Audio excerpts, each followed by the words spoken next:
Hello बच्चों, कैसे हैं आप। आई होप सभी बहुत अच्छे होंगे। आज हम हिंदी व्याकरण की बुक से पाठ 6 का अध्ययन करेंगे। पाठ का नाम है लिंग। लिंग का क्या अर्थ होता है, लिंग किसे कहते हैं, लिंग कितने प्रकार के होते हैं, इन सब के बारे में हम इस पाठ में अध्ययन करेंगे। सबसे पहले हम लिंग का अर्थ समझेंगे। लिंग का अर्थ होता है चिन्ह या पहचान। जिस रूप या चिन्ह से पता चले कि वह शब्द पुरुष जाति या स्त्री जाति का है, उसे लिंग की पहचान कहते हैं। जैसे कि उदाहरण के द्वारा हम समझते हैं, माताजी खाना बना रही है, भाई पढ़ाई कर रहा है, गाय दूध देती है, मोर पंख फैलाकर नाचता है। इन वाक्यों में माताजी, गाय, इन दो शब्दों से स्त्री जाति के होने का पता चलता है। वैसे ही भाई, मोर, इन शब्दों से पुरुष जाति होने का पता चलता है। इस प्रकार हिंदी व्याकरण में सभी संज्ञा शब्द प्राणी, वस्तु, स्थान या भाव स्त्री या पुरुष जाति के होते हैं। संज्ञा शब्द के जिस रूप से स्त्री या पुरुष जाति का बोध हो, उसे लिंग कहते हैं। अर्थात जिस शब्द के द्वारा स्त्री जाति या पुरुष जाति के होने का पता चलता है, उसे हम लिंग कहते हैं।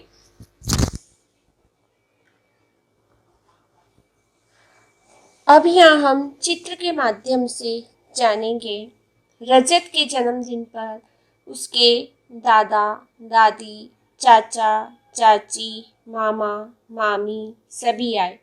रजत ने केक काटा और अपने बड़ों के चरण छूकर आशीर्वाद लिया। इन वाक्यों में रजत, दादा, चाचा, मामा पुरुष जाति के शब्द हैं। कौन से शब्द हैं ये? पुरुष जाति के शब्द हैं। दादी, चाची, मामी स्त्री जाति के शब्द हैं। ये कौन से शब्द कहलाएंगे? स्त्री जाति के शब्द कहलाएंगे, यानी कि स्त्रीलिंग। बच्चों, अब हम लिंग के प्रकार के बारे में जानेंगे। लिंग के प्रकार। हिंदी भाषा में लिंग के दो प्रकार होते हैं, पुल्लिंग तथा स्त्रीलिंग। पुल्लिंग सबसे पहले लिंग समझने के लिए हम अपने परिवार में जाते हैं। हमारे परिवार में वैसे बहुत सारे सदस्य रहते हैं, जैसे दादाजी, दादी जी, नाना जी, नानी जी, मामा जी, मामी जी, चाचा जी, चाची जी, भाई, बहन, मम्मी, पापा। इन नामों में पापा, दादाजी, नाना जी, मामा जी, चाचा जी, भाई, इन शब्दों से पुरुष जाति का पता चल रहा है ना पता बच्चों, कि ये सभी शब्द पुरुष जाति के हैं। इसलिए इन शब्दों को हिंदी व्याकरण में पुल्लिंग कहते हैं। इसी तरह दादी जी, नानी जी, मामी जी, बहन, मम्मी, मामी, इन्हीं शब्दों से स्त्री जाति के होने का पता चलता है। इसलिए इन शब्दों को हिंदी व्याकरण में स्त्रीलिंग कहते हैं। कहते हैं ना बच्चे, इनको स्त्रीलिंग कहा जाता है। अब सबसे पहले हम पुल्लिंग शब्द के बारे में जानेंगे। पुरुष जाति का बोध कराने वाले शब्द पुल्लिंग कहलाते हैं। जो शब्द पुरुष जाति का बोध कराते हैं, उन्हें हम पुल्लिंग कहते हैं। जैसे लड़का, बेल, आम, फूल, छाता आदि। ये सभी क्या है? पुरुष जाति का बोध करा रहे हैं, इसलिए यह पुल्लिंग है। बच्चों, अब हमारा दूसरा लिंग का प्रकार आएगा स्त्रीलिंग। स्त्री जाति का बोध कराने वाले शब्द स्त्रीलिंग कहलाते हैं। जिन शब्दों से स्त्री जाति का बोध होता है, उन्हें हम स्त्रीलिंग कहते हैं। जैसे लड़की, गाय, घड़ी, कुर्सी, पुस्तक। ये सभी शब्द क्या है? स्त्री जाति के हैं। ये सब स्त्री जाति का बोध करा रहे हैं। कुछ शब्द हमेशा पुल्लिंग होते हैं। यहाँ पे कुछ शब्द दे रखे जो कि हमेशा पुल्लिंग ही रहते हैं, जैसे पेड़, पैर, सोना, माला, पतंग, पलंग, झरना, बगीचा, कमरा, जूता, स्कूल, दूध, हलवा, पंखा, सूरज, ताला, पहाड़, गिलास, गुब्बारा आदि। बच्चों, अब यहाँ कुछ शब्द हमेशा स्त्रीलिंग के होते हैं। ये शब्द क्या है? हमेशा स्त्रीलिंग ही रहते हैं, इनका लिंग नहीं बदलता है, जैसे कि घास, आँख, नाली, डोर, नदी, क्यारी, मलाई, खीर, तितली, चाबी, कटोरी, थाली, गाजर, माला, कुर्सी, सड़क, बिल्ली आदि। कुछ शब्द स्त्री व पुरुष दोनों के लिए समान रूप से प्रयोग में लाए जाते हैं, यानी कि कुछ शब्द ऐसे होते हैं जो स्त्री और पुरुष दोनों के लिए क्या समान रूप से प्रयोग में लेते हैं हम, जैसे डॉक्टर, प्रधानमंत्री, मंत्री, इंजीनियर, प्रोफेसर आदि। बच्चों, अब यहाँ पर हम कुछ ऐसे शब्द भी होते हैं जिनके द्वारा हम पुल्लिंग और स्त्रीलिंग का पता करते हैं, जैसे मेरा, मेरी, तुम्हारा, तुम्हारी, किसका, किसकी, उसका, उसकी, सबका, सबकी आदि जोड़कर भी लिंग की पहचान होती है, जैसे मेरा बस्ता। मेरा बस्ता क्या हो गया यहाँ पर? पुल्लिंग। मेरी गुड़िया, मेरी गुड़िया क्या हो गया? स्त्रीलिंग। क्रिया से भी लिंग की पहचान होती है। जो क्रिया के शब्द होते हैं बच्चों, उससे भी लिंग की पहचान होती है, जैसे कुत्ता आया, बकरी आती है। अब कुत्ता आया क्या हो गया? पुल्लिंग। बकरी आती क्या हो गया? स्त्रीलिंग। सभी नदियाँ स्त्रीलिंग होती हैं। जो नदियाँ होती है वो क्या होती है? सभी स्त्रीलिंग जाति की होती है, जैसे गंगा, यमुना, सरस्वती, नर्मदा, कावेरी आदि। सभी भाषाओं के नाम स्त्रीलिंग होते हैं, जैसे हिंदी, अंग्रेजी, गुजराती, तमिल, उर्दू आदि।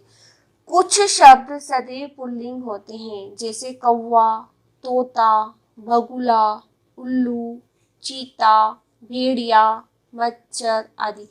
कुछ शब्द सदैव स्त्रीलिंग होते हैं, जैसे बतख, चील, गिलहरी, तितली, मक्खी आदि। ये शब्द क्या होते हैं बच्चों? ये कुछ शब्द स्त्रीलिंग होते हैं और कुछ शब्द पुल्लिंग होते हैं। बच्चों, अभी यहाँ पुल्लिंग और स्त्रीलिंग के कुछ नियम दे रखे हैं, इन नियमों को हम देखेंगे। अब ये पुल्लिंग दे रखे हैं और ये स्त्रीलिंग दे रखे हैं। अब पुल्लिंग में क्या आया हुआ है? आ, और स्त्रीलिंग हमने इसको पुल्लिंग को स्त्रीलिंग में हमने बदला है तो क्या लगाया? ई लगाया, जैसे चाचा, चाची, मामा, मामी, नाना, नानी, दादा, दादी, लड़का, लड़की, मुर्गा, मुर्गी। पुल्लिंग है अ, आ, ई। स्त्रीलिंग में क्या हमने लगाया नियम? इन। तो पुल्लिंग को जब हमने स्त्रीलिंग में बदला तो इन लगाकर उसको हमने उस रूप को हमने बदला है, जैसे पड़ोसी, पड़ोसिन, ग्वाला, ग्वालिन, मालिक, मालकिन, लुहार, लुहारिन, नाग, नागिन, माली, मालिन। बच्चों, अब ये हमारे क्या थे? इन नियमों के अनुसार हमने इनको बदला है। ये पुल्लिंग शब्द है, इनको हमने स्त्रीलिंग में बदला है।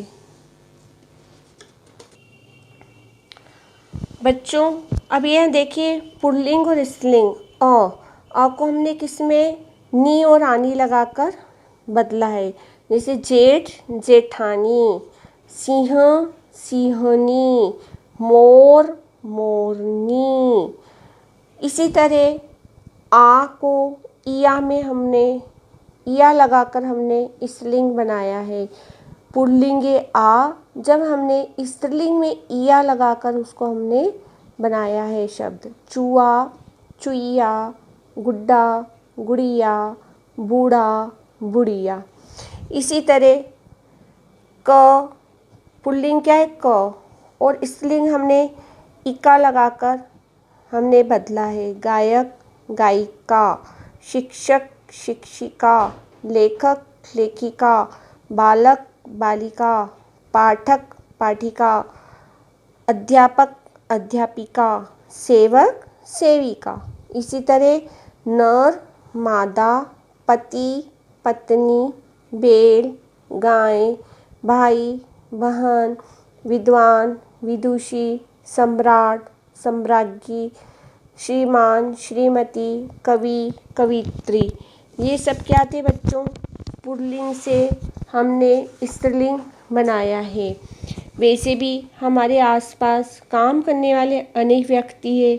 उनमें कुम्हार मिट्टी के बर्तन बनाता है तो कुम्हार का क्या हो जाएगा? कुम्हारिन। कपड़े धोने वाले को हम धोबी कहते हैं और कपड़े धोने वाली को हम क्या कहेंगे? धोबिन कहेंगे। लिंग शब्द को समझने के लिए हम कुछ और उदाहरण देते हैं, जैसे सुनार, सुनारिन। ऐसे ही कई जानवरों के नाम हैं, शेर, शेरनी, हाथी, हथीनी, ऊँट, ऊँटनी। इस प्रकार बच्चों आपके पास आसपास जो भी उदाहरण हैं उन्हें देखिए और पहचानिए उनमें से कौन सा पुल्लिंग है और कौन सा स्त्रीलिंग है।